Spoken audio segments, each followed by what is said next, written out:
In the quiet stillness of an ordinary morning, the milk bottle sat untouched on Mrs. Crawford's doorstep, but the cat refused to go near it. By noon, the postman was dead, and Miss Marple knew. The murder had been delivered long before the letter.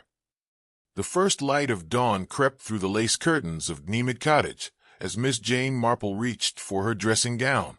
At precisely 6:30 each morning, she would descend to her kitchen to prepare the first pot of tea of the day, a ritual as dependable as the sunrise itself.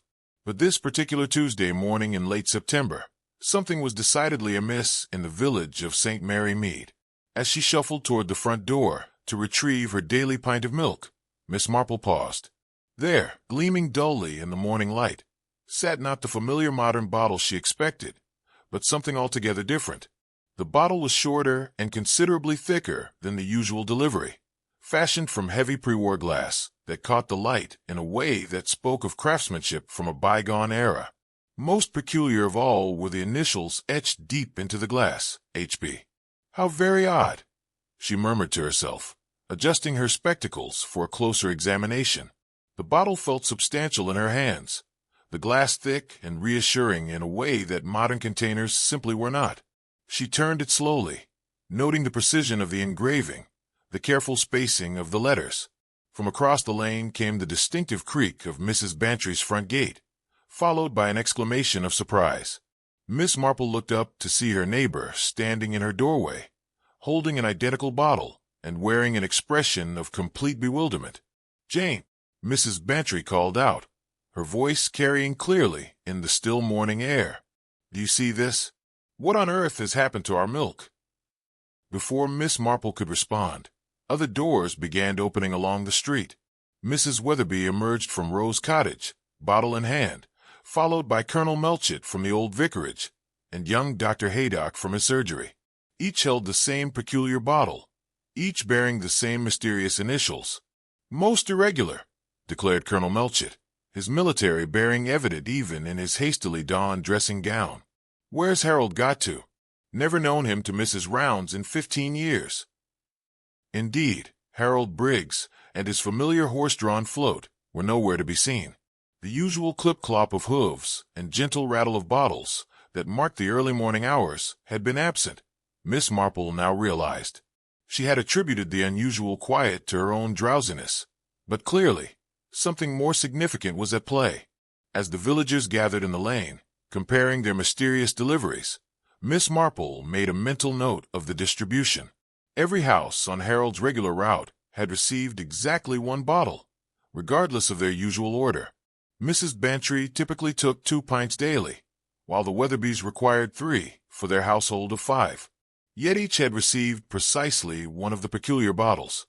"The initials," observed Dr. Paddock, pushing his wire-rimmed spectacles up his nose, "H.B. Harold Briggs, obviously. But why would he engrave his own initials on milk bottles? And where did he get them?" "These aren't from Turner's Dairy," added Mrs. Weatherby, her voice tinged with concern. "Surely not. They look positively ancient." Miss Marple examined her bottle more closely, noting the absence of the familiar red and white logo that adorned all containers from Turner's Modern Dairy.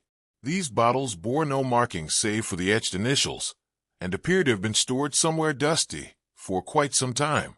She rubbed her finger along the base and felt the accumulated grime of years. "Perhaps," she suggested gently, "we should contact the dairy. Mr. Turner will surely know where Harold has gone." But even as she spoke, Miss Marple felt the familiar stirring of curiosity, the kind that had served her so well in past mysteries. In her experience, when the ordinary rhythm of village life was disrupted in such a peculiar manner, it rarely proved to be a simple matter of confusion or chance. Mrs. Bantry was already striding toward the telephone box at the corner of the lane, her determination evident in every step. The others followed, their voices rising in a chorus of speculation and concern. Miss Marple lingered for a moment, studying the bottle in her hands once more. The workmanship was exquisite, she noted. The letters had been etched with considerable skill, their depth and spacing suggesting the work of a professional engraver. This was no hasty job performed in a moment of whimsy, but a careful, deliberate piece of craftsmanship that would have required both time and expertise. She turned the bottle to examine the base, and discovered a faint blue marking, the number 2. How curious. She glanced toward Mrs. Bantry's bottle, abandoned on her doorstep, and noted a similar marking, the number 4. Most interesting, she murmured, her fingers tracing the numeral. In her long experience of village mysteries, she had learned that seemingly random details often proved to be anything but random. The sound of Mrs. Bantry's voice carried from the telephone box, rising in pitch as she presumably spoke with someone from the dairy. Miss Marple made her way slowly toward the group, her mind already working through the implications of what she had observed. As she approached, she could hear fragments of Mrs. Bantry's conversation. No, he never arrived. Bottles with initials, yes. H.B. Most peculiar thing. When Mrs. Bantry finally emerged from the telephone box, her face was flushed with indignation. Mr. Turner was positively rude. She announced to the assembled group. Said Harold's probably sleeping off a drinking bout, and that young Tom Perry will cover the deliveries. Wouldn't hear a word about these bottles. Sleeping off a drinking bout. Colonel Melchett's voice rose in outrage. Harold Briggs has been teetotal for 20 years. Never touched a drop since he married Edna. Miss Marple nodded thoughtfully. Harold Briggs was indeed a man of impeccable habits and sobriety, qualities that had made him a trusted figure in the village for many years. The suggestion that he would simply fail to appear for his duties, and without explanation, was entirely out of character. I think, she said quietly, we should call upon Mrs. Briggs. She'll be worried sick by now. The group murmured in agreement, but Miss Marple's attention had already shifted to the bottles they all carried. Whatever had happened to Harold Briggs, she felt certain these peculiar containers held the key to understanding it. As the morning sun climbed higher, casting long shadows across the village lane, Miss Marple clutched her mysterious bottle a little tighter. In her bones, she could feel the familiar stirring that preceded a puzzle worth solving, and she had learned long ago to trust that instinct completely. By 9 a.m., the morning's peculiar events had taken on a far more serious complexion. Miss Marple had accompanied Mrs. Bantry to the modest cottage where Harold and Edna Briggs had lived for the past 12 years, and the scene that greeted them was one of barely controlled panic. Edna Briggs sat at her kitchen table, her hands wrapped tightly around a cup of tea that had long since gone cold. Her usually neat appearance was disheveled, graying hair escaping from its customary pins, and her eyes held the hollow look of someone who had spent the night in sleepless worry. He left at 4 sharp, she was saying to Inspector Slack, who had arrived only moments before Miss Marple and Mrs. Bantry. Same as always, Inspector. Harold's never been one to break his routine. Up at 3:30, quick wash and shave, a cup of tea, and a slice of bread and butter, then off to the dairy to load his float. Inspector Slack, a man whose impatience with village mysteries was legendary, made a note in his book with obvious reluctance. And you heard nothing unusual during the night, Mrs. Briggs? No sounds of disturbance? Nothing at all, Edna replied, her voice barely above a whisper. I'm a light sleeper, Inspector. If Harold had come back during the night, I would have heard him.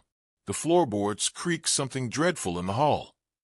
Miss Marple settled herself quietly in a corner chair, her knitting bag at her feet, and observed the proceedings with the keen attention that had served her so well in past mysteries.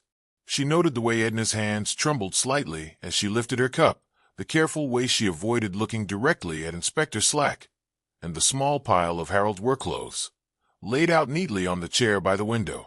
Mrs. Briggs, Miss Marple said gently, forgive me for asking, but was Harold particularly concerned about anything lately? His work, perhaps? Or the dairy? Edna's eyes flickered toward her, and Miss Marple caught a fleeting expression of something that might have been relief at being asked a question she could answer honestly. Well, Edna began hesitantly. He had been rather quiet these past few weeks. Came home from his rounds looking thoughtful, you might say. When I asked him about it, he just said there were things about the dairy that didn't sit right with him. What sort of things? Inspector Slack interjected, his pen poised over his notebook. He wouldn't say exactly. Harold's always been careful not to speak ill of his employers. but I got the impression he thought something wasn't quite proper about the way the accounts were being handled. Miss Marple's interest sharpened. In her experience, financial irregularities in small businesses often led to complications that could spiral far beyond simple bookkeeping errors. "Did he mention Mr. Turner specifically?" she asked. "Not by name." Edna paused, glancing nervously at Inspector Slack. "But Harold did say once that it was funny how some customers seemed to be charged more than others for the same service. He'd been doing the rounds long enough to know who ordered what, and he noticed discrepancies." Before Inspector Slack could respond, the sound of a motor vehicle approaching interrupted the conversation. Through the lace curtains, Miss Marple could see a modern delivery lorry pulling up outside the cottage, its sides painted with the red and white logo of Turner's Modern Dairy.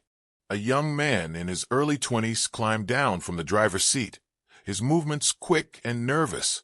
He wore the standard dairy uniform, but it hung awkwardly on his slight frame, as though it had been hastily pressed into service. This, Miss Marple surmised, must be Tom Perry, the assistant mentioned by Mr. Turner. Tom knocked hesitantly at the door, and when Edna opened it, he removed his cap, twisting it nervously between his hands. "Begging your pardon, Mrs. Briggs," he said, his voice betraying both his youth and uncertainty. "Mr. Turner sent me to ask if you'd heard anything from Harold. He's that worried about the morning deliveries." Inspector Slack stepped forward, his official manner asserting itself. "I'm Inspector Slack.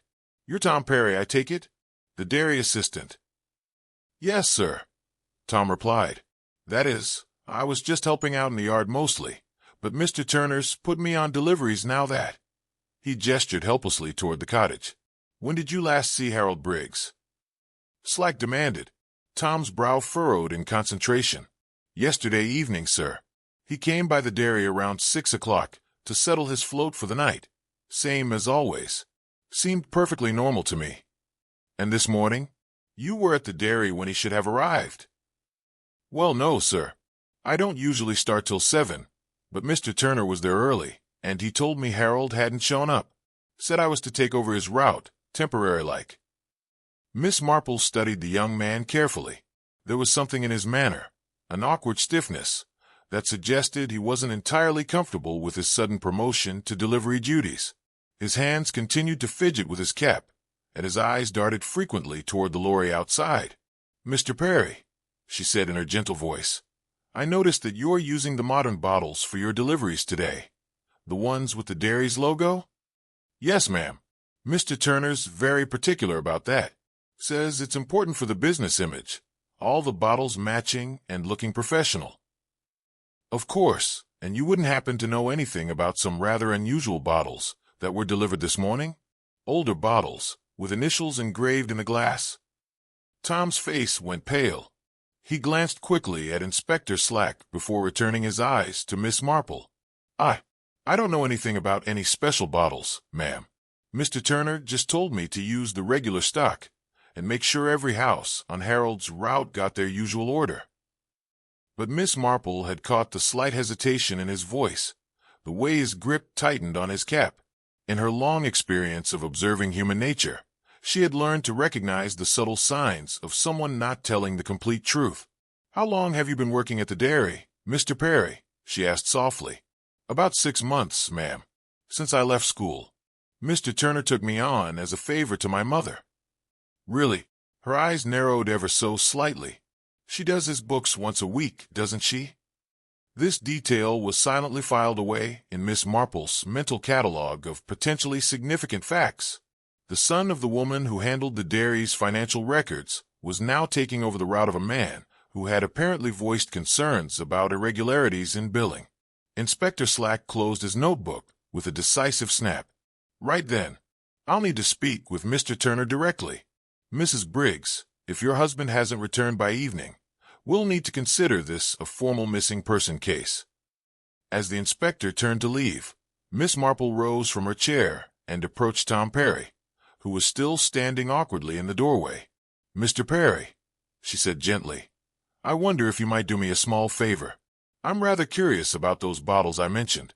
If you should happen to come across any information, anything at all, I'd be most grateful if you'd let me know."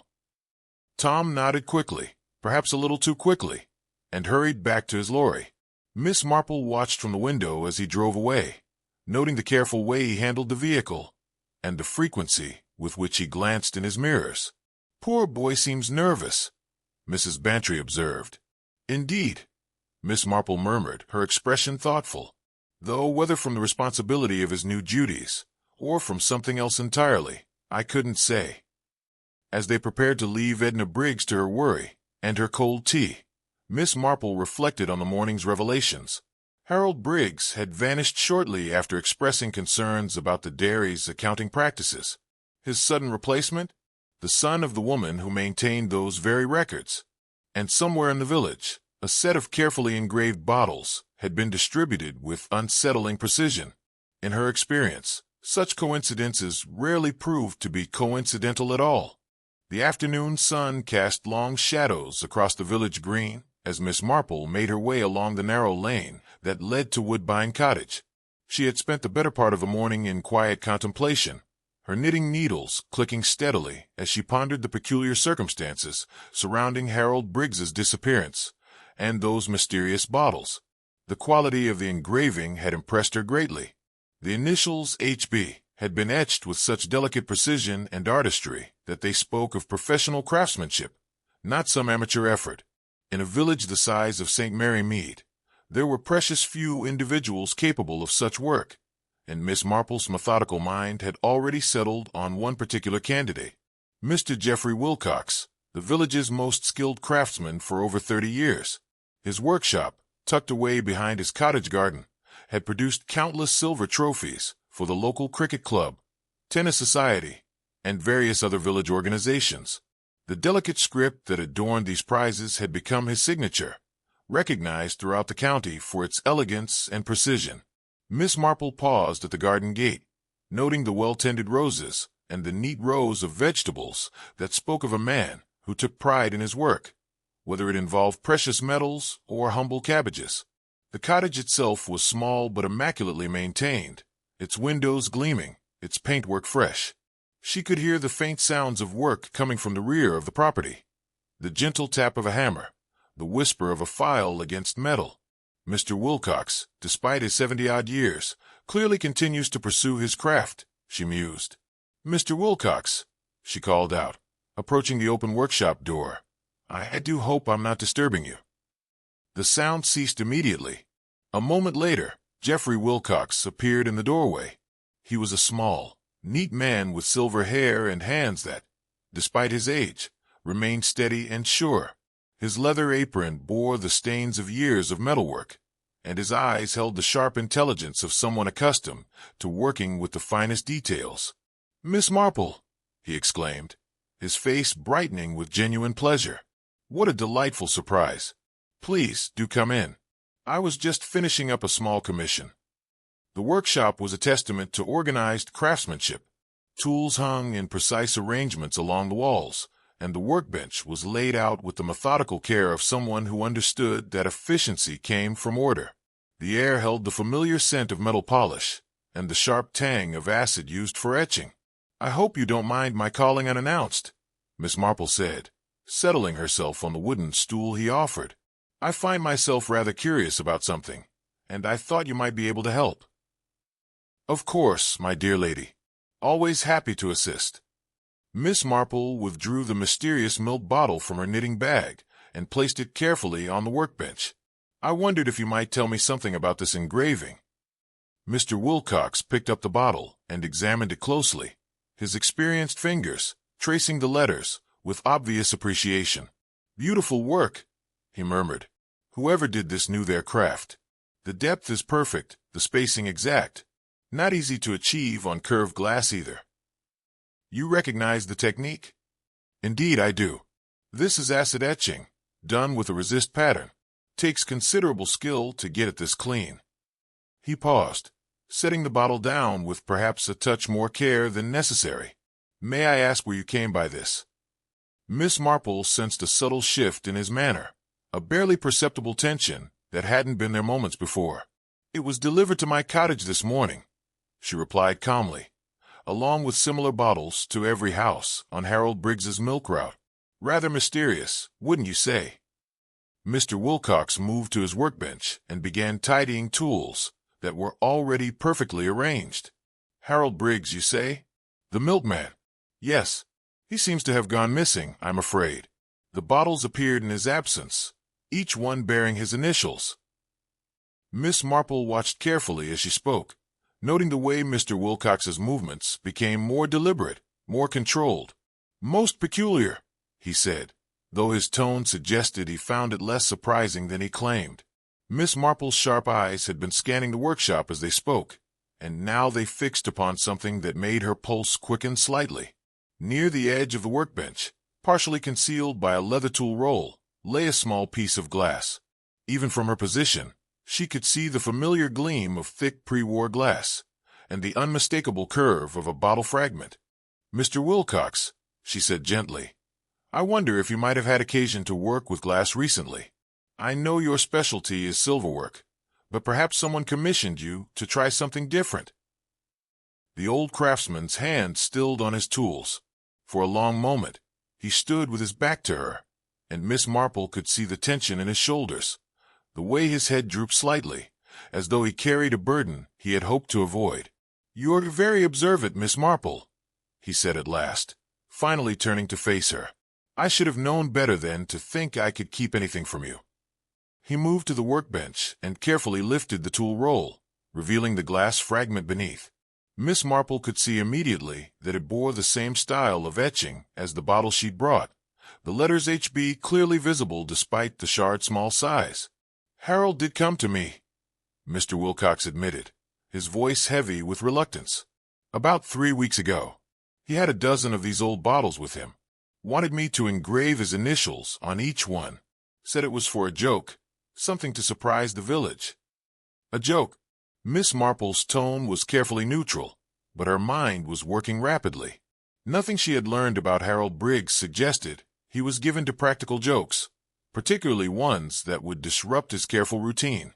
"That's what he said. Paid me well for it, too. More than the work was worth, really. But he was most insistent that I keep the job quiet. Said it wouldn't be funny if word got out beforehand." Mr. Wilcox picked up the glass fragment and examined it closely. "I had to practice the technique first, you understand? Haven't worked with glass in years. This was my test piece," Mr. Wilcox explained, holding the shard delicately between his fingers, from a bottle he brought that was already cracked. Miss Marple studied the fragment, noting the freshness of the etching and the telltale marks where it had been recently filed. "And you completed the work?" "Yes. About a week ago. Harold collected them all. Seemed very pleased with the result. I must say, I was rather proud of the job myself. Not easy to get that consistency across a dozen bottles." "Did he mention where he had acquired the bottles? They appeared to be quite old." Mr. Wilcox shook his head slowly. "No, he just said he'd come across them somewhere. They were dusty, that's certain. I had to clean them thoroughly before I could begin the etching process." Miss Marple rose from her stool and approached the workbench, her eyes taking in every detail of the workshop with renewed interest. "Mr. Wilcox, I hope you won't think me presumptuous, but I believe Harold may have been in some sort of difficulty. The bottles weren't intended as a joke. I'm quite certain of that." The old craftsman's face crumpled slightly. "I wondered about that myself, Miss Marple. Harold's always been such a straightforward man.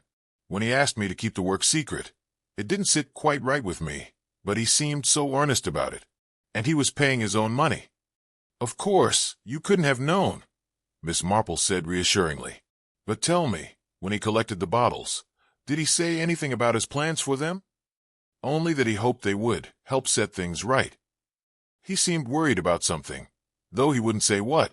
Just kept repeating that sometimes a man had to take matters into his own hands." Miss Marple carefully wrapped the original bottle back in her knitting and prepared to leave. As she reached the workshop door, she turned back to Mr. Wilcox. "You mentioned the bottles were dusty when Harold brought them to you. Did you notice anything else about them? Any markings? Numbers?" Mr. Wilcox frowned in concentration. "Now that you mention it, yes. Each one had a small number painted on the bottom, in blue. Harold was very particular about keeping them in order. made me promise to engrave them in sequence according to those numbers." "How interesting," Miss Marple murmured. "And you remember the sequence? Even numbers starting from 2, 2, 4, 6, 8, and so on up to 24, if I recall correctly." Harold said the order was important, though he wouldn't explain why. As Miss Marple made her way back through the village, her mind was busy with this new information. Harold Briggs had commissioned a set of engraved bottles weeks before his disappearance, arranging them in a specific numerical sequence. Whatever message or purpose those bottles served, it was clearly far more complex than a simple practical joke. The afternoon light was beginning to fade as she reached her cottage. She settled into her favorite armchair with her knitting, though her fingers worked automatically while her thoughts remained focused on the mystery at hand. Somewhere in the sequence of those bottles, in the careful arrangement of their numbers, lay the key to understanding what had happened to Harold Briggs, and Miss Marple was determined to find it. The evening light filtered through the windows of Dean Cottage as Miss Marple sat at her small writing desk, a sheet of paper before her fountain pen poised thoughtfully above it. The mysterious milk bottle sat nearby, its engraved initials catching the lamplight as she contemplated the information Mr. Wilcox had provided. 12 bottles, numbered in sequence from 2 to 24, using only even numbers. The precision of it suggested a deliberate pattern, and Miss Marple had learned long ago that in matters of human behavior, patterns rarely emerged without purpose.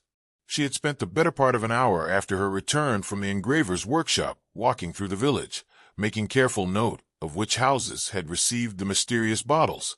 Now, as she sat with her observation spread before her, she began to see something that made her pulse quicken with the familiar excitement of discovery. Taking up her pen, she began to write out the house numbers in the order of Harold's regular delivery route. 2, Meadowside Lane. 4, Meadowside Lane. 6, Rose Cottage Lane. 8, Rose Cottage Lane, and so forth. Each corresponded exactly to the numbered bottles Mr. Wilcox had described. But it was when she began to consider the names of the residents that the true pattern emerged. Number 2, Mrs. Carmichael, Meadowside Lane. Number 4, Mr. Roberts, Meadowside Lane. Number 6, Mrs. Enderby, Rose Cottage Lane. Number 8, Dr. Albury, Rose Cottage Lane. Miss Marple paused, her pen hovering over the paper. She wrote out the first letters of each surname, C, R, E, A. The beginning of something was taking shape, but she needed more information to be certain. Rising from her desk, she reached for her coat and made her way back into the village. The evening was mild, and several of her neighbors were tending their gardens or taking their customary after-dinner strolls. It would be a simple matter to verify her growing suspicion. Her first stop was at the home of Mrs. Melhuish, who lived at number 10 on Harold's route.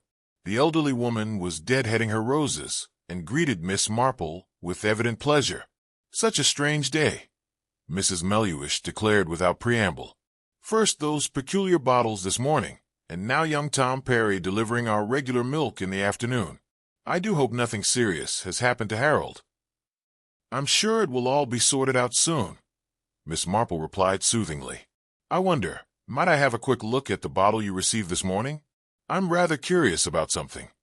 Mrs. Melhuish retrieved the bottle from her kitchen, and Miss Marple examined the base carefully.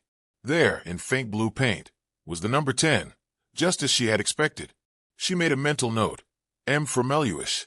"Thank you so much, my dear," she said, returning the bottle. "I don't suppose you noticed anything else unusual about it?" "Well, it was certainly heavier than our usual bottles, and dusty, as though it had been stored somewhere for quite some time. But the milk inside was perfectly fresh." Miss Marple continued her circuit of the village, stopping at each house that had received one of the mysterious bottles. At number 12, she confirmed that Mrs. Simmons had received a bottle bearing that number. At number 14, the vicarage, she learned that Reverend Clement had indeed received a bottle, though he had already disposed of it, finding the whole matter rather bewildering. By the time she reached number 20, where young Mrs. Hartwell lived with her 3 children, Miss Marple was quite certain of her theory. Each bottle had been delivered to a specific address, and the sequence was no accident. Back at her cottage, She laid out her findings with methodical precision. 2 Carmichael, 4 Roberts, 6 Enderby, 8 Albury, 10 Meluish, 12 Simmons, 14 Clement H., though she noted this bottle had apparently been discarded, 16 Erskine, 18 Davies, 20 Hartwell, 22 Emerson, 24 Dunbar D. The pattern was unmistakable now. Reading the first letters of the surnames in order, they spelled out a clear message. CREAMSHEDHED. Miss Marple frowned slightly, adjusting her spectacles. The message seemed to run together, but with careful consideration, she could see that it was meant to be read as 2 words. Cream shed. She sat back in her chair, her mind working rapidly. Harold Briggs had gone to considerable trouble and expense to create these bottles, arranging for them to be delivered in a specific sequence that would spell out this message. But why? And what was the significance of the cream shed? Miss Marple was familiar with the old cream shed that stood behind Turner's Modern Dairy. It was a relic from the days when the business had been smaller and less mechanized, used for storing the thick cream that was separated from the milk before pasteurization. In recent years, with Turner's installation of modern equipment, the shed had fallen into disuse. But Harold's message suggested it was somehow significant to his current predicament. There was, however, one troubling aspect to her discovery. According to Mr. Wilcox, Harold had commissioned 12 bottles, numbered from 2 to 24. Yet the message, as she had decoded it, required only 11 bottles to spell out cream shed. What had happened to the 12th bottle? Miss Marple rose and walked to her window, gazing out at the darkening village. Somewhere in this puzzle lay the answer to Harold's disappearance, but she needed more information before she could act upon her discovery. As she stood there, she noticed a familiar figure walking briskly down the lane. It was Tom Perry, still in his dairy uniform, carrying what appeared to be a crate of empty bottles. Even in the dim light, she could see that he seemed agitated, frequently looking over his shoulder as though he expected to be followed. On impulse, Miss Marple stepped out of her cottage and called to him softly, "Mr. Perry, good evening." The young man started violently, nearly dropping his crate. "Miss Marple, you gave me quite a fright." "I do apologize," she said kindly. "I noticed you were working rather late this evening." Tom shifted the crate nervously. "Yes, well, Mr. Turner wanted me to collect all the empty bottles from today's deliveries. Says it's important to keep proper track of the stock." Miss Marple moved closer, her sharp eyes taking in the contents of the crate. Most of the bottles bore the familiar red and white logo of Turner's Modern Dairy, but there, nestled among them, she could see at least 3 of the mysterious HB bottles. "I see you've managed to retrieve some of the unusual bottles from this morning," she observed casually. Tom's face flushed in the lamplight. "Oh, those, yes. Well, Mr. Turner said we needed to collect them all. Can't have unauthorized bottles in circulation," he muttered. "Bad for the business image." "Of course. I imagine he was quite concerned about them." "Very concerned," Tom agreed, perhaps a bit too quickly. "Said he'd never seen anything like them before. Couldn't imagine where they come from." Miss Marple filed this information away carefully. If Turner was claiming ignorance about the bottles, it suggested that Harold's message was indeed intended to expose something that his employer preferred to keep hidden. "Well, I mustn't keep you from your work," she said pleasantly. "Good evening, Mr. Perry." As Tom hurried away, Miss Marple noticed that he had failed to collect a bottle from her own cottage. Whether this was an oversight or deliberate, she couldn't say. But it meant she still had physical evidence of Harold's elaborate message. Returning to her writing desk, she began to plan her next move.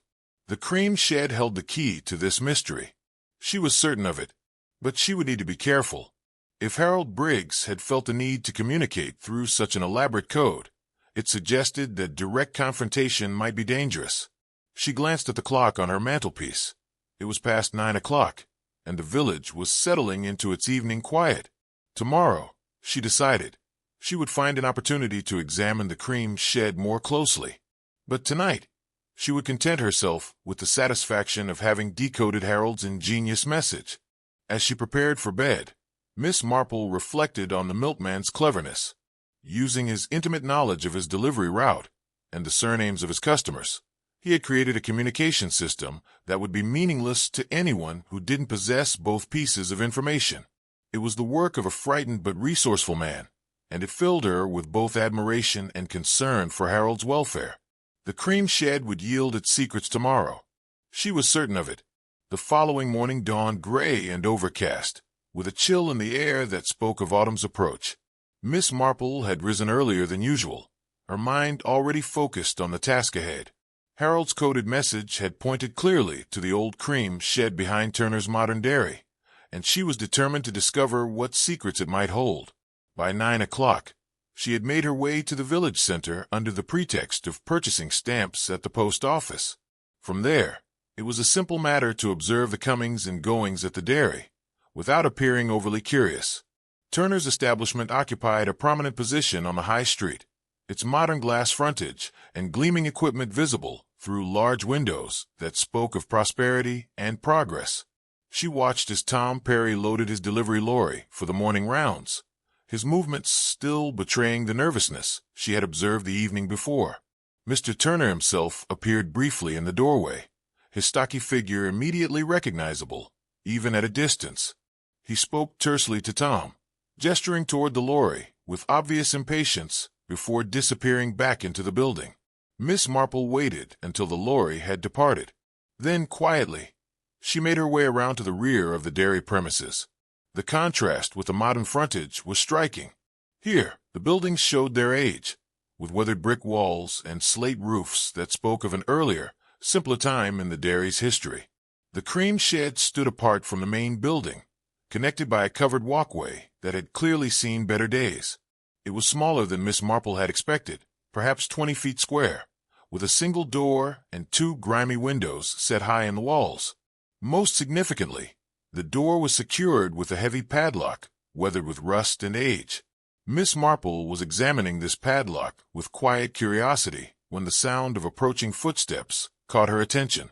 She turned to find Inspector Slack striding toward her, his expression a mixture of exasperation and resignation.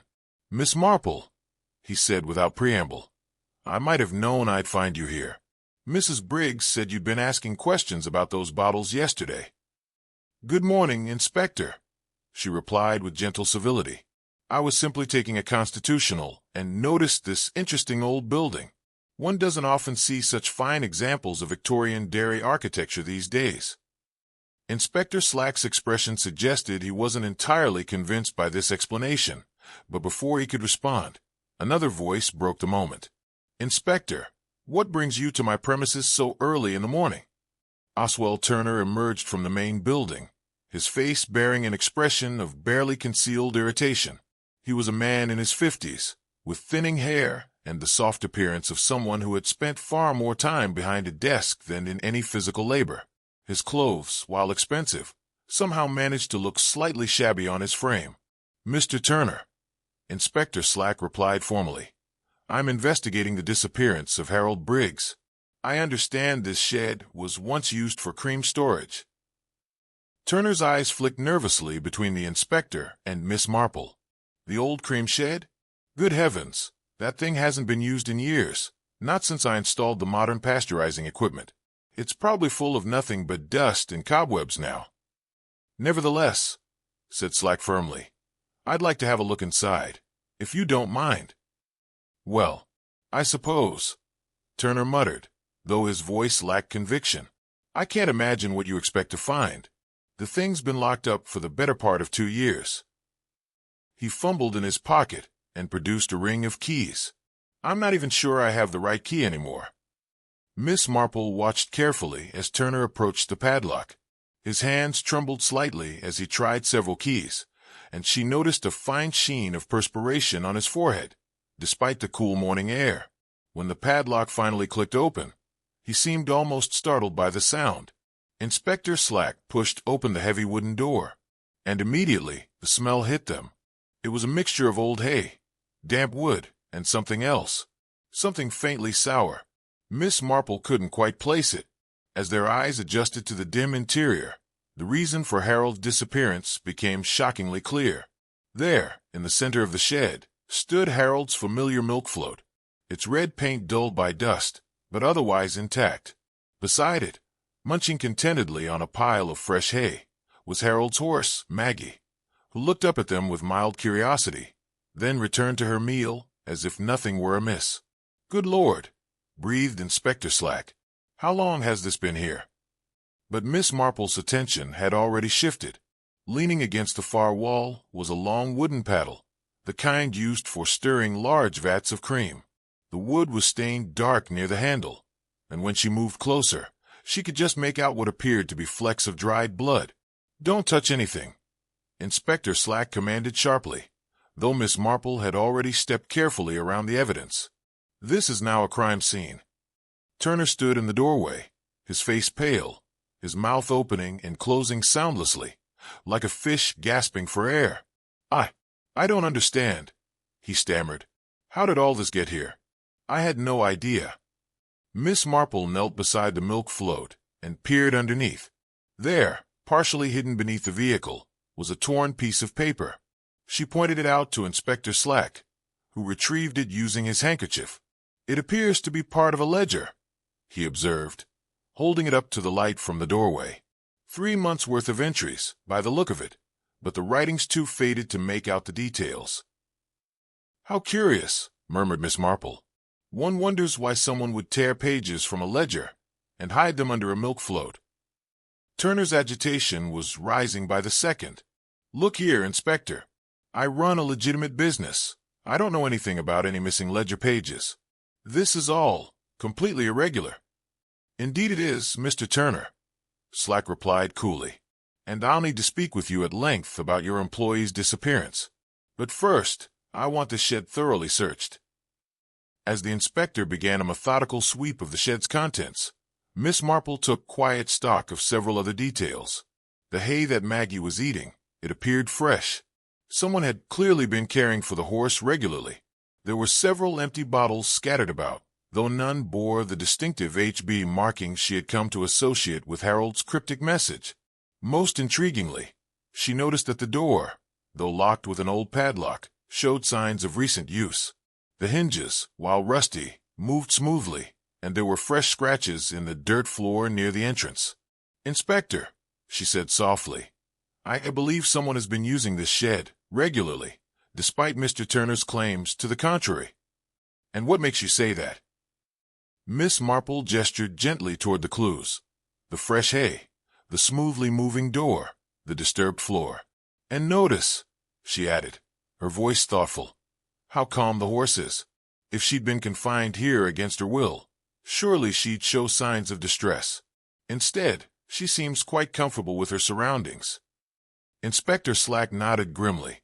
"So, someone has been keeping Harold's float and horse here deliberately. The question is, why? And where is Harold himself?" Turner had remained silent during this exchange, but Miss Marple could see the wheels turning behind his eyes. Whatever was happening here, she was quite certain he knew more than he was letting on. "Mr. Turner," she said conversationally, "I don't suppose you've noticed anything unusual about your accounts lately? Any discrepancies or irregularities?" The dairy owner's face flushed a deep red. "My accounts are perfectly in order, thank you very much," he snapped. "I don't see what business that is of yours anyway." "Of course not," Miss Marple replied pleasantly, her tone smooth as silk. "I was simply wondering if Harold might have noticed something that concerned him. He was such a conscientious man, always careful about details." The implication hung in the air like smoke, and Turner's discomfort was unmistakable. Meanwhile, Inspector Slack had completed his initial sweep of the shed and stood, brushing dust from his coat. "Right then," he announced, "this shed is off limits until further notice." He turned to Turner. "Mr. Turner, I'll need you to come to the station for questioning, and I want to speak with your assistant, Tom Perry, as well." As they stepped out of the shed, Miss Marple paused at the threshold, taking in the scene one last time. Somewhere among these clues, blood-stained paddles, missing ledger pages, and a hidden milk float, lay the truth of Harold's disappearance. But she suspected that the most dangerous revelations were yet to come. Outside, the gray morning had turned to a steady drizzle. As they walked back toward the village center, MissMarple couldn't shake the distinct feeling that they were being watched. The discovery of Harold's float had answered some questions, but it had raised even more troubling ones. The remainder of that Wednesday passed in a state of subdued tension throughout St. Mary Mead. News of the discovery in the cream shed had spread with the inevitable speed of village gossip. By evening, small clusters of concerned residents could be seen huddled in hushed conversation outside the post office and village shop. MissMarple had spent her afternoon in quiet contemplation, her knitting needles clicking rhythmically as she pondered the grim implications of what they had found. The bloodstained paddle troubled her deeply, as did the curious care given to Harold's horse. Someone had gone to considerable lengths to hide evidence, yet had continued to care for Maggie. It suggested a complexity of motive that went beyond simple violence. Inspector Slack had taken both Turner and Tom Perry to the police station for questioning, but by 6 o'clock, both men had been released, pending further investigation. MissMarple had observed Turner's return to the dairy from her cottage window. The man was clearly agitated. He kept glancing about nervously, as though he expected to be watched. As the evening shadows lengthened, lights continued to burn inside the dairy building.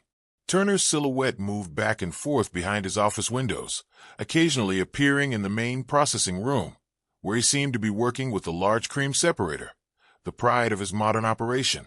It was just past 11 when MissMarple was startled from her reading by the unmistakable sound of a scream. Piercing cries cut through the stillness of the village night, coming, without a doubt, from the direction of the dairy. Without hesitation, she threw on her coat and stepped into the misty night, moving quickly toward the source of the commotion. Other villagers were emerging from their homes, drawn by the noise. Dr. Paddock came hurrying down the lane from his surgery, his medical bag in hand. Colonel Melchett strode purposefully from the direction of the old vicarage. By the time they reached the dairy, the screaming had stopped. Lights blazed from every window. The front door stood ajar, and from within came the sound of someone sobbing hysterically. They found Edna Briggs just inside the main processing room. Her face was white with shock, her hands pressed tightly to her mouth. She was staring at something near the cream separator, her body trembling in the aftermath of terror. "Mrs. Briggs," Dr. Paddock said gently, moving to her side. "What's happened here?" I came looking for Harold," she stammered between sobs. "I couldn't sleep. I thought maybe he'd come back. Maybe he was working late, trying to catch up. But when I looked in..." MissMarple followed the direction of Edna's horrified gaze, and instantly understood the source of her distress. Oswald Turner lay crumpled beside the massive cream separator. His skull was clearly crushed, unmistakably, by a blow from the same wooden paddle they had discovered earlier in the shed. The implement lay nearby, its dark stains now glistening wetly in the warmth of the processing room. But it was the state of the separator itself that drew MissMarple's keen attention. The heavy cover bolts had been loosened. Thick cream had spilled across the floor, flooding it, creating a treacherous, slippery surface around the machine. Steam still rose from the pipes, suggesting the separator had been running at full capacity when the accident occurred. "Don't touch anything," Colonel Melchett barked, his military training kicking in, though even he couldn't mask the shock in his voice. "This is clearly a matter for the police." Dr. Paddock knelt beside Turner's body, careful not to step in the cream. "Dead for several hours," he murmured. "The injury is consistent with a blow from that paddle." MissMarple moved slowly around the edge of the room, eyes sharp, thoughtful. The control panel on the separator showed signs of recent adjustment. There were wet footprints leading from the machine toward the office area. Most curiously, several of the cover bolts lay scattered on the floor, deliberately removed, it seemed, and discarded without care. "Mrs. Briggs," she asked gently, "when you arrived, was the front door unlocked?" Edna nodded mutely, still too shaken to speak clearly. "And the lights, were they already on?" Another nod. MissMarple continued her quiet survey. Turner's office door stood ajar, and papers lay scattered across his desk. Among them, she spotted what looked like ledger sheets and several invoices bearing the dairy's letterhead. Within minutes, Inspector Slack arrived, summoned by Dr. Paddock's urgent telephone call. His examination of the scene was brisk, professional, and focused mainly on the obvious: the body, the weapon, and the hazardous condition around the separator. "Looks like Turner was working late and had some sort of accident," he concluded after his initial survey. "Must have been trying to fix the separator when those bolts came loose. Machine would have been running at pressure, cream everywhere, slippery as anything. He slips, hits his head on that paddle someone left propped against the wall." MissMarple found herself disagreeing silently with this assessment. The positioning of the paddle struck her as too convenient, too precisely placed, to have been merely propped against the wall. And the pattern of the cream spillage? It suggested that the separator had been deliberately sabotaged, rather than suffering a mechanical failure. "Inspector," she said carefully, her eyes narrowing ever so slightly, "I wonder if you've noticed the color of those bolts on the floor." Slack glanced down irritably. "What about them?" "They appear to be marked with blue chalk, the same blue that's used to number the delivery crates, if I'm not mistaken." This observation caused Slack to look more closely at the evidence.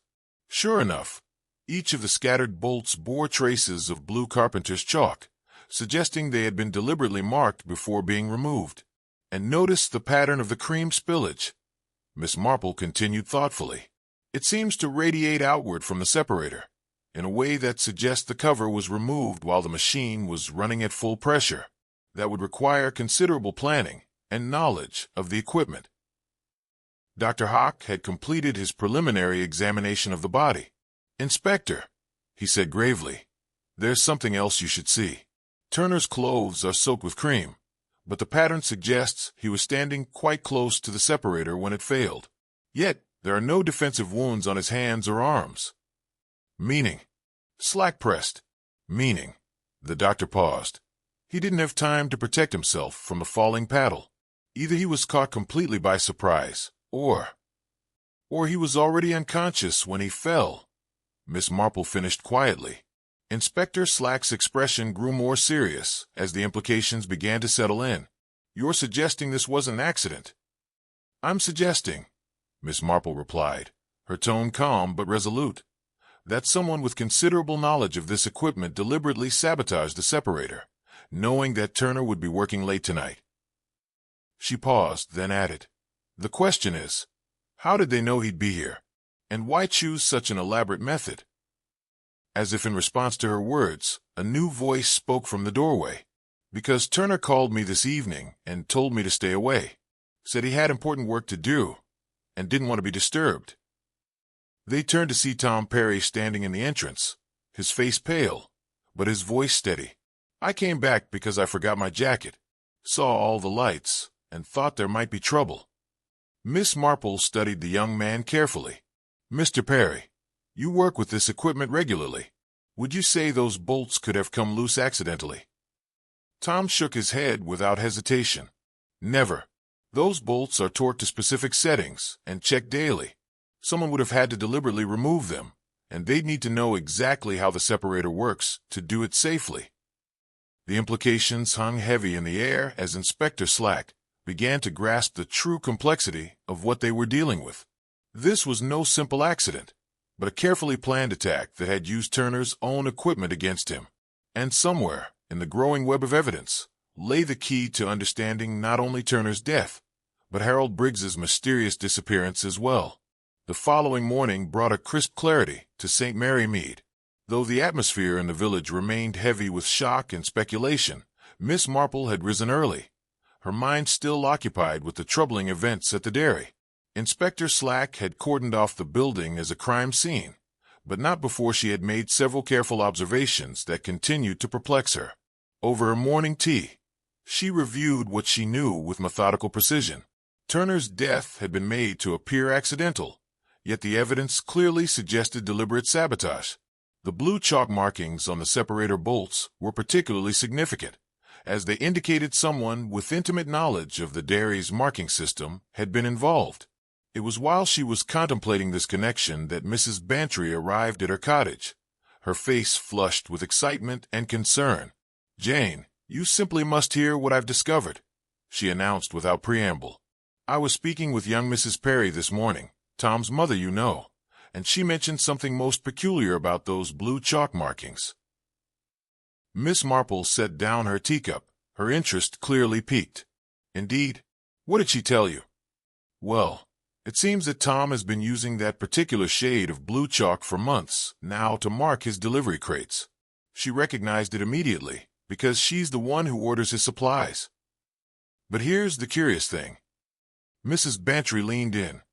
She ordered an extra box of chalk just last week, because Tom claimed he'd lost his previous supply.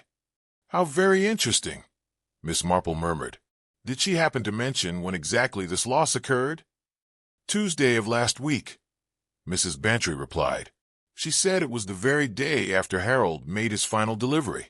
Tom came home that evening quite agitated, claiming someone had stolen his chalk from the dairy. Miss Marple filed this information away with care.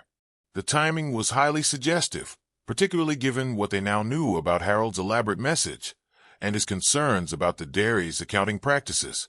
I think, she said decisively, I should like to examine the crime scene once more, if Inspector Slack were permitted. By mid-morning, Miss Marple had obtained permission to accompany Inspector Slack on a second examination of the dairy.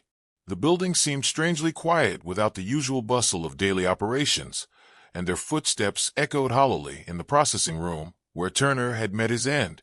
In the clear light of day, the scene appeared even more deliberately arranged than it had the previous evening. Miss Marple knelt carefully beside the cream separator, avoiding the chalked outline where Turner's body had lain, and examined the scattered bolts more closely. Inspector, she said, notice how these bolts are distributed.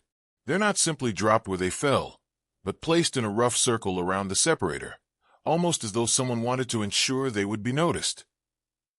Slack frowned at the pattern she indicated. What are you suggesting? I'm suggesting, Miss Marple replied thoughtfully, that whoever did this wanted us to find the blue chalk markings. They're not trying to hide their method, but rather to implicate someone specific. She moved to the overflow drain near the separator, where something had caught her eye. Glittering among the congealed cream were several small fragments of glass. She pointed them out to Inspector Slack, who carefully retrieved them with tweezers. Heavy glass, he observed, holding one fragment up to the light. Pre-war quality, I'd say. And look here, there's part of a letter etched into this piece. Miss Marple examined the fragment closely. The etching was unmistakably the same style as the bottles Harold had commissioned for Mr. Wilcox, and she could just make out what appeared to be the letter E. Most significant, she murmured. Inspector, I believe this comes from one of Harold's message bottles. But which one? They spent the next hour conducting a thorough search of the dairy premises. In Turner's office, they discovered the scattered papers Miss Marple had noticed the previous evening, along with several items that had been carefully hidden behind the radiator. Well, well, Inspector Slack said, pulling out a manila folder that had been wedged behind the heating unit. What have we here? The folder contained several pages of ledger entries, torn from their original binding and carefully preserved. Miss Marple recognized them immediately as the missing pages they had found evidence of in the cream shed. These appear to be the legitimate accounts, she observed, scanning the neat columns of figures. And notice how they differ from the official ledger entries. The amounts charged to customers are consistently lower than what appears in Turner's official books. Inspector Slack compared the hidden pages with the ledger on Turner's desk. He was padding the bills, charging customers more than the agreed rates and pocketing the difference. Clever scheme, really. Most people wouldn't notice a few pence extra on their weekly milk bill. But Harold would notice, Miss Marple said quietly. As the delivery man, he would hear every complaint from customers who questioned their charges, and being the conscientious man he was, he would investigate. She moved to Turner's desk and began examining the scattered invoices more carefully. Among them, she found several carbon copies that bore the distinctive number 14, the same number that should have corresponded to the vicarage in Harold's bottle message. Inspector, I believe we found what Harold was trying to preserve. These carbon copies would provide proof of Turner's fraudulent billing practices. The vicarage bottle, number 14, was meant to contain this evidence. But we never found a bottle at the vicarage, Slack pointed out. Reverend Clements said he disposed of his. Miss Marple shook her head. I suspect bottle number 14 never reached the vicarage at all. Someone intercepted it, broke it to retrieve the evidence Harold had hidden inside, and disposed of the fragments in the separator drain. The implications were becoming clearer.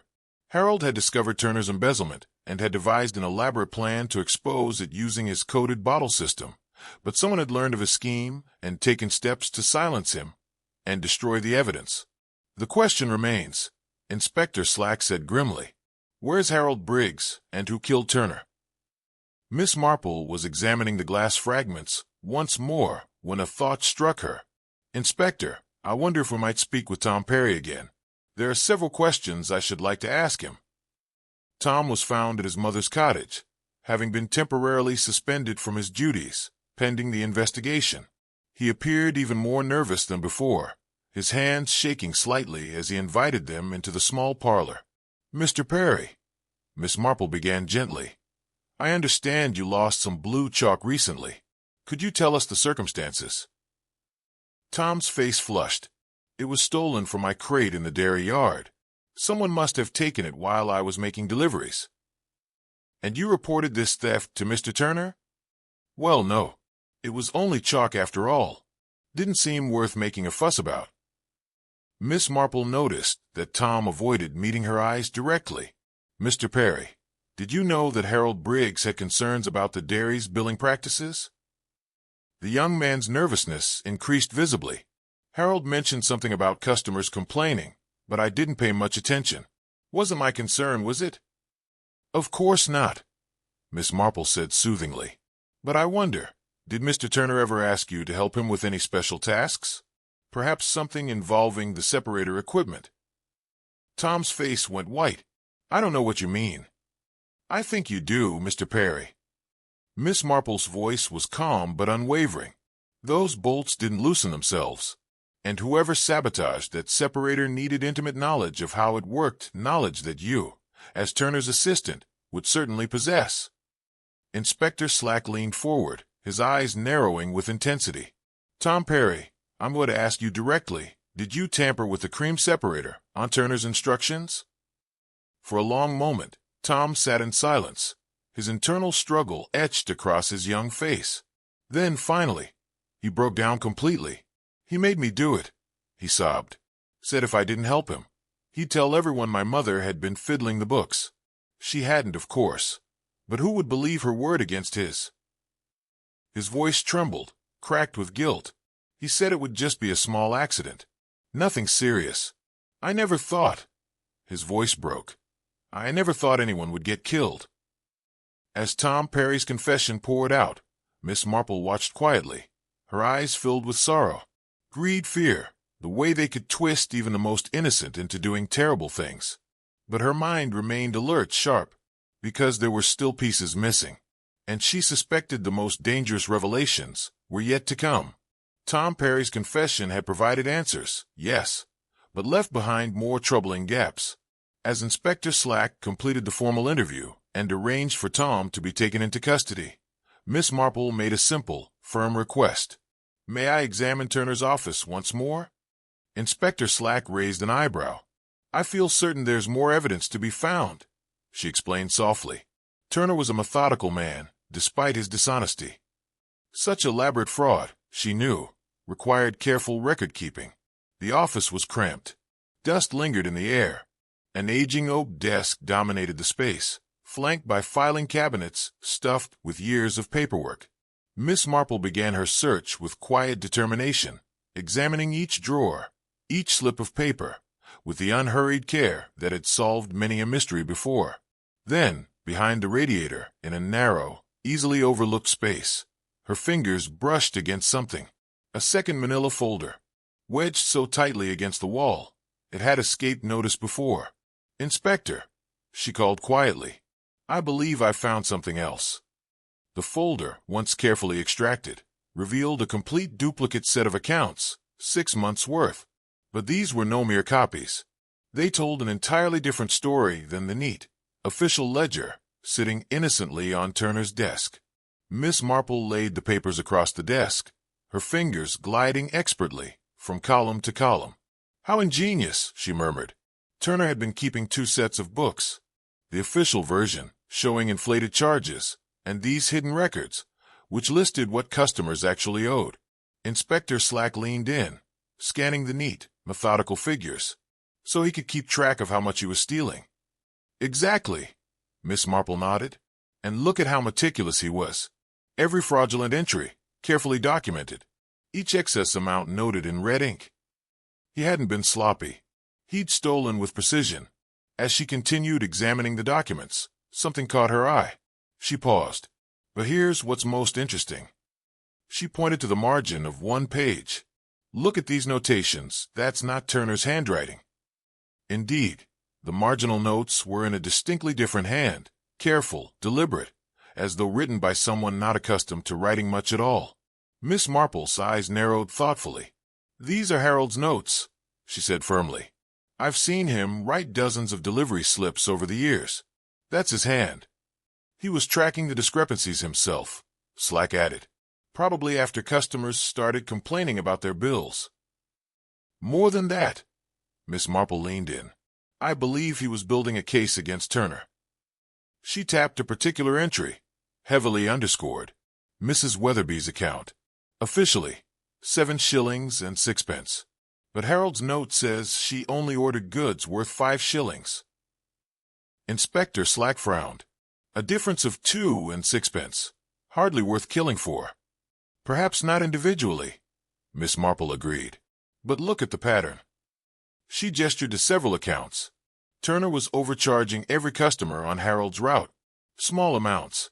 Consistently. And Harold was tracking it all. Over 6 months, it would add up to a considerable sum. She continued examining the hidden records, noting Harold's increasingly frequent annotations as the weeks progressed. It was clear that the honest milkman had been building a comprehensive case against his employer's fraudulent practices. Here's something particularly significant, Miss Marple said, indicating a folder tucked inside the back cover of the hidden ledger. Carbon copies of forged invoices. The carbon papers were thin and delicate, but the evidence they contained was damning. Turner had been creating false invoices to justify his inflated charges, using official dairy letterhead to make them appear legitimate. And notice this, Miss Marple continued, examining the carbon copies carefully. These are the documents Harold intended to place in bottle number 14, the one meant for the vicarage.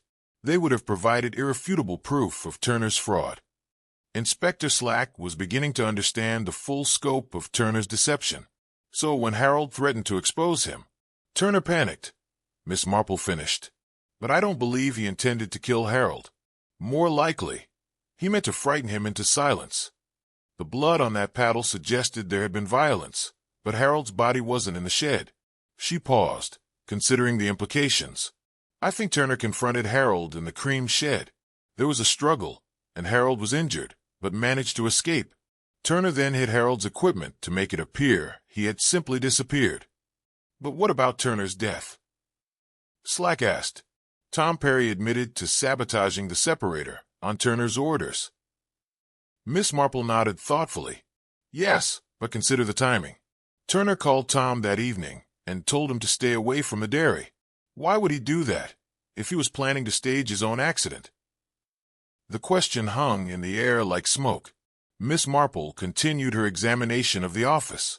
In the bottom drawer of Turner's desk, she found something that made her pause, a small notebook, filled with calculations in Turner's handwriting. Inspector, look at this. Turner was calculating something quite specific. She showed him the notebook, which contained repeated arithmetic involving the word refund and various sums of money. He was working out how much he would need to repay. Inspector Slack observed slowly, almost as though he was planning to make restitution. Indeed, Miss Marple agreed, which suggests that something had happened to change his mind about the fraud. Perhaps Harold's disappearance had frightened him more than he expected. She was closing the notebook when a loose piece of paper fell from between its pages. It bore a simple message, written in Harold's careful handwriting. Meet me at the Separator room. Midnight. We need to talk about making this right. H.B. Good heavens, breathed Inspector Slack. Harold arranged to meet Turner at the dairy? So it would appear, Miss Marple murmured. But this raises the most troubling question of all. She looked up from the note, concern etched clearly across her face. If Harold was alive, and well enough to arrange this meeting, then why hasn't he come forward since Turner's death? And where is he now? The discovery of Harold's note changed everything about their understanding of the case. Far from being a victim of Turner's violence, Harold appeared to have been attempting some form of negotiation or reconciliation. But something had gone wrong during that midnight meeting, resulting in Turner's death and Harold's continued absence. "Inspector," Miss Marple said quietly, "I believe we need to find Harold Briggs as a matter of urgency. He may be the only witness to what really happened in that separator room." "You think he's still alive?" "I think he's hiding somewhere, probably terrified of being blamed for Turner's death. But if my suspicions are correct, Harold Briggs is in very real danger, and time may be running out." As they prepared to leave Turner's office, Miss Marple reflected on the complex web of deception and fear that had led to this tragedy. Turner's greed had set events in motion, but it was Harold's honest attempt to set things right that had ultimately led to disaster. Somewhere in the village, she was certain, Harold Briggs was hiding, possibly injured, and certainly afraid. Finding him, before anyone else did, had become a matter of life and death. The urgency of finding Harold Briggs alive had transformed the investigation from a murder inquiry into a desperate search for a missing witness. Miss Marple, accompanied by Inspector Slack and several constables, spent the better part of Thursday afternoon systematically searching every possible hiding place in and around St. Mary Mead. It was Miss Marple who suggested they examine the hay paddock behind the dairy more thoroughly. "If Harold has been caring for his horse in the cream shed," she reasoned, "he would need access to fresh hay, and a man familiar with the area would know where to find shelter without being observed." The paddock was larger than it appeared from the road, bordered by a thick hedge that provided ample concealment. Ancient oak trees dotted the field, their spreading branches creating natural shelters, the kind that had probably housed farm workers for generations. And it was beneath the largest of these oaks that they finally found him. Harold Briggs emerged from a makeshift shelter, constructed of hay bales and old tarpaulins. His appearance shocked those who knew him as the neat, punctual milkman. His clothes were torn and stained. A makeshift bandage was wrapped around his head, and his left arm hung awkwardly at his side. But his eyes still held that alert intelligence Miss Marple remembered, along with a weariness born of several days in hiding. "Harold," Inspector Slack called out, "thank God you're alive. We've been searching everywhere for you." Harold's response was instinctive. He stepped back toward his shelter, his good hand raised defensively. "I didn't kill Turner," he said quickly. "I know how it must look," Harold said, his voice trembling, "but I swear I didn't kill him." Miss Marple approached slowly, her manner calm and reassuring. "Harold, we know about Turner's fraudulent accounts. We found the ledger pages you hid, and we understand why you were trying to expose him." Some of the tension left Harold's shoulders, but his eyes remained cautious. "You found the evidence, the carbon copies?" "Yes," Miss Marple nodded, "and much more. But we need to understand what happened that night at the dairy. We found your note arranging to meet Turner." Harold sank down onto a hay bale, exhaustion evident in every line of his body. "I never meant for anyone to get hurt," he murmured. "I just wanted to give him a chance to make things right before I went to the police." "Tell us what happened," Inspector Slack prompted gently, settling himself nearby. "Start from the beginning." Harold drew a shaky breath and began his story. "I'd been noticing the discrepancies for weeks, customers complaining about their bills, amounts that didn't match what I knew they'd ordered. At first, I thought it was just confusion, but the pattern was too consistent." Miss Marple nodded encouragingly. "So you began keeping your own records?" "I had to be sure," Harold said. "Before accusing anyone, I started copying down the official charges and comparing them to what the customers actually received. That's when I realized Turner was systematically cheating everyone on my route." "And the bottles with your initials?" she asked gently. Harold managed a weak smile. "That was my insurance policy. I knew Turner would deny everything if I confronted him directly. So I had Mr. Wilcox engrave those old bottles I found in the dairy storage room, and I hid copies of the evidence inside them. If anything happened to me, someone would eventually find the message.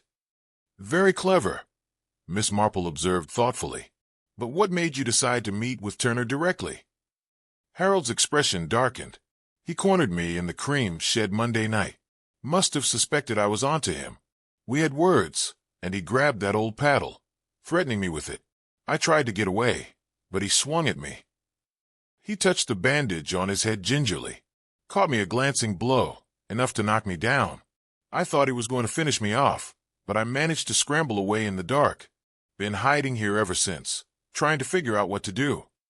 But you wrote that note asking to meet him at the Separator room, Inspector Slack pointed out. That was Tuesday evening, Harold explained. I'd had time to think, and I realized that running away wouldn't solve anything. I thought if I offered him a chance to make restitution quietly, maybe we could avoid involving the police. I knew about his family, his reputation in the village. I didn't want to destroy him if it could be avoided. Miss Marple studied Harold's earnest face, recognizing the fundamental decency behind his actions. So, you went to the dairy that night. I got there early and waited outside. I saw Turner working late, just as he said he would be in his reply to my note. But then, I heard the separator start up, running much faster than normal. There was a terrible grinding sound, like machinery tearing itself apart. Harold paused, his eyes distant, reliving the traumatic memory. I was about to go on when I heard this awful crash, and then silence. I waited for what seemed like hours, but Turner never came out. Finally, I crept close enough to look through the window. And you saw Turner's body? Miss Marple asked softly. I saw him lying by the separator, and all that cream everywhere. The paddle was right there beside him, the same one he'd used on me. I knew how it would look if anyone found me there, especially with this bandage on my head, and Turner dead from a blow with that paddle. Inspector Slack leaned forward, his tone sharpening slightly. Harold, did you see anyone else at the dairy that night? Anyone who might have tampered with the separator? Harold shook his head slowly. The place seemed deserted when I arrived, but I wasn't watching continuously. Someone could have been there earlier, or come and gone while I was hiding.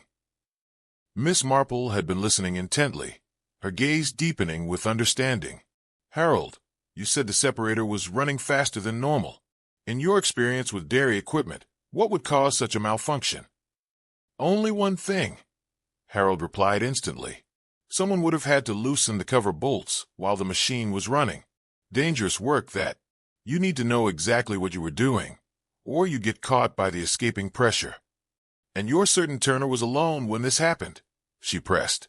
As far as I could tell, Harold said. Though, I suppose someone could have sabotaged the machine earlier and just waited for Turner to activate it. Miss Marple nodded slowly, her thoughts spinning. The picture was becoming clearer, but several pieces of the puzzle still refused to settle. Turner had been lured to work late that night, presumably by Harold's note, but someone else had prepared the separator to fail catastrophically. The question was, who had possessed both the knowledge and the opportunity to carry out such a plan? Harold, she said gently, I think it's time you came back to the village. Inspector Slack has arrested Tom Perry for tampering with the separator on Turner's orders, but there are still questions that need answering. Harold looked up with surprise. Tom Perry? But he's just a boy. Why would he? Turner was blackmailing him, she explained, her voice soft but steady, threatening to implicate Tom's mother in the fraud. Tom loosened those bolts, thinking he was helping Turner stage a minor accident to distract from the missing money. But it went wrong, Harold said, realization dawning in his tone. Turner slipped on the spilled cream and fell right into the path of that paddle.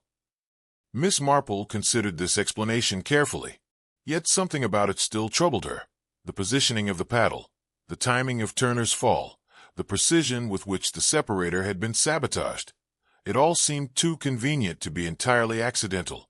Perhaps, she said slowly, her eyes narrowing, but I suspect there's more to this story than we yet understand. As they helped Harold to his feet and prepared to escort him back to the village, Miss Marple reflected on the complex chain of events that had led to this tragedy.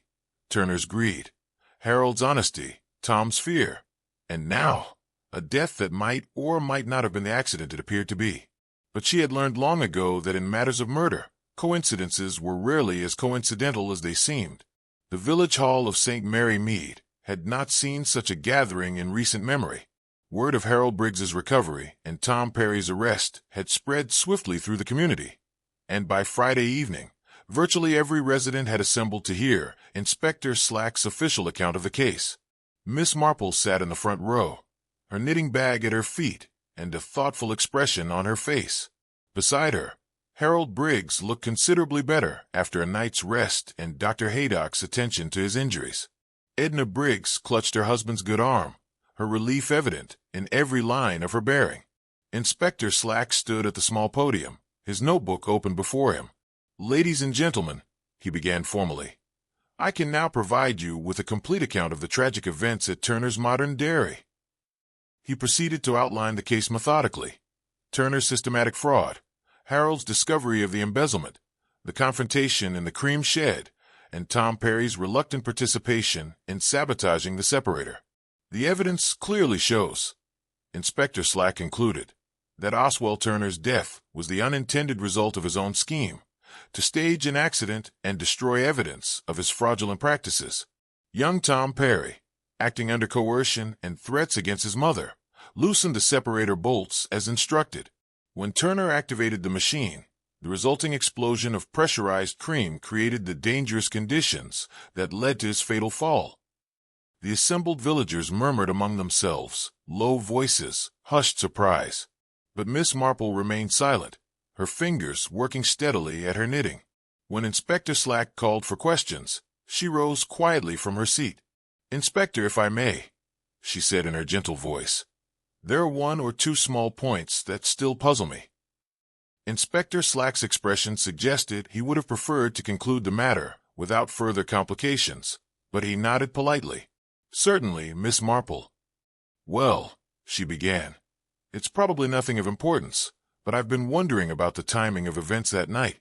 According to Tom Perry's statement, he loosened the separator bolts early Tuesday evening, before Turner sent him home. Yet Turner didn't activate the machine until nearly midnight. What's your point?" Slack asked, frowning. Miss Marple smiled apologetically. "Simply that, in my limited experience with such equipment, I helped my nephew Raymond with a small dairy operation years ago. Separator bolts under pressure would begin to work loose gradually once disturbed. It seems unlikely they would remain stable for several hours." Dr. Haydock leaned forward with interest. "Miss Marple raises a valid point. The metallurgy involved would suggest those bolts should have failed much sooner, if they were significantly loosened." Inspector Slack consulted his notes, clearly irritated. Perhaps Perry's sabotage was more subtle than he admitted, just enough to ensure eventual failure. "Possibly," Miss Marple agreed thoughtfully. "But there's another small detail that troubles me." She turned to Harold. "Harold, when you observed the separator that night, you mentioned it was running faster than normal. Could you elaborate on that?" Harold shifted uncomfortably in his seat. "Well, it was making more noise than usual, and the vibration seemed excessive, almost as though someone had adjusted the speed controls." "How interesting," she said, her voice thoughtful. "And such adjustments would require someone familiar with the equipment's operation?" "Absolutely," Harold nodded. "The controls are quite complex, not something an amateur would attempt." Miss Marple nodded again, her expression sharpening with quiet conviction. "Which brings me," she said softly, "to my most puzzling observation. Tom, dear, you mentioned that Mr. Turner specifically told you to stay away from the dairy that evening. Did he give any reason for this instruction?"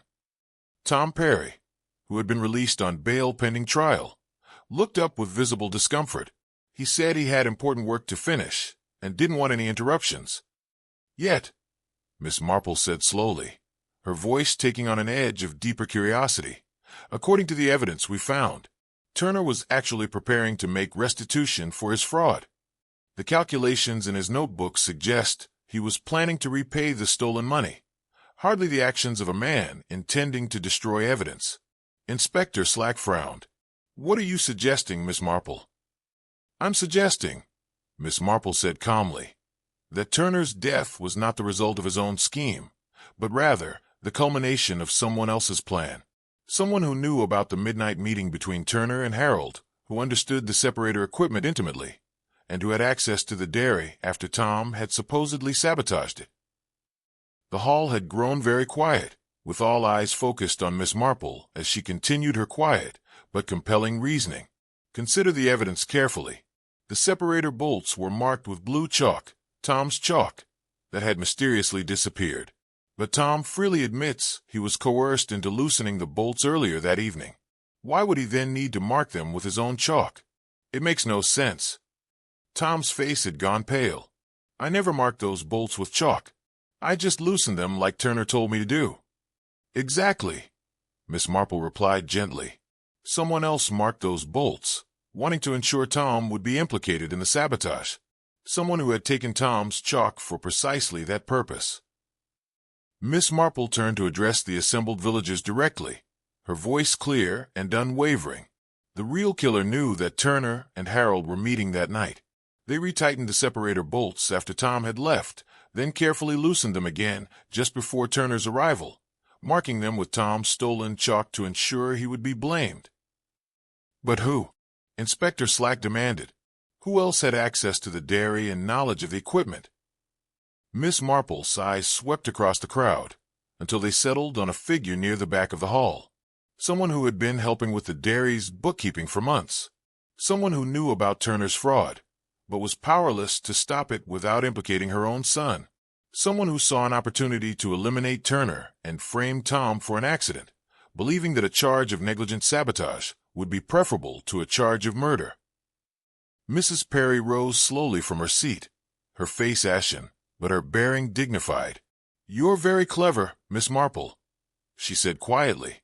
"Too clever for an old woman's peace of mind." The hall erupted in shocked murmurs, but Mrs. Perry continued speaking, her voice steady and clear above the noise. "I discovered Oswald's fraud weeks ago when I was doing his books. I knew he was stealing from decent people, and I knew he was using my boy's position to cover his tracks. When Tom came home Tuesday night, terrified about what Turner had made him do, I realized this was my chance to end it." "So," Miss Marple said gently, "you went to the dairy after Turner sent Tom home." "I watched from across the street until I saw Tom leave," Mrs. Perry admitted. "Then, I used the key Turner had given me for bookkeeping purposes. I fixed what Tom had done to the separator, then waited until nearly midnight to sabotage it properly. I knew Turner would activate it when Harold arrived for their meeting." Her confession continued in calm, measured tones. "I loosened the bolts just enough to create a catastrophic failure, marked them with Tom's chalk to make it look like his sabotage had worked, and adjusted the speed controls to ensure maximum pressure. When Turner started the machine, the result was exactly what I intended." Inspector Slack moved toward her, but she held up a hand, stopping him. "I'm not running, Inspector. I'm tired of secrets and lies. My only regret is that I had to let Tom believe he was responsible for Turner's death, but I couldn't let that man destroy more lives with his greed." As Mrs. Perry was taken into custody, Miss Marple reflected on the complex web of family loyalty and desperate protection that had led to this tragedy. A mother's love for her son had driven her to murder, yet that same love had prevented her from sparing him the guilt she had intended him to bear. Later, as the village hall emptied and the residents of St. Mary Mead returned to their homes, Miss Marple joined Harold and Edna Briggs for a quiet cup of tea at their cottage. "It's all so sad," Edna murmured, warming milk at the stove. "Mrs. Perry was just trying to protect Tom." "Indeed," Miss Marple agreed, "though I fear her protection may have done him more harm than Turner's coercion ever could have." Harold, his head properly bandaged and his arm in a sling, looked up from his chair by the fire. "What will happen to the dairy now?" "The village cooperative will take it over," Miss Marple replied, "and I understand they're planning to offer you the position of manager, given your intimate knowledge of the routes and customers." "And the bottles?" Edna asked, referring to Harold's message bottles. Miss Marple smiled gently. "I believe they'll make excellent conversation pieces for the new dairy's office. A reminder that truth, like cream, will always rise to the surface, provided one keeps the stirrer out of mischief. As she sipped her warm milk and watched the flames dance in the grate, Miss Marple contemplated the curious human capacity for both great kindness and terrible deception. In the end, it was love that had driven Mrs. Perry to murder, just as it was love that had motivated Harold's careful preservation of evidence. The village would heal, as villages always do, but the lessons learned would linger long after the last echoes of this strange affair had faded into memory.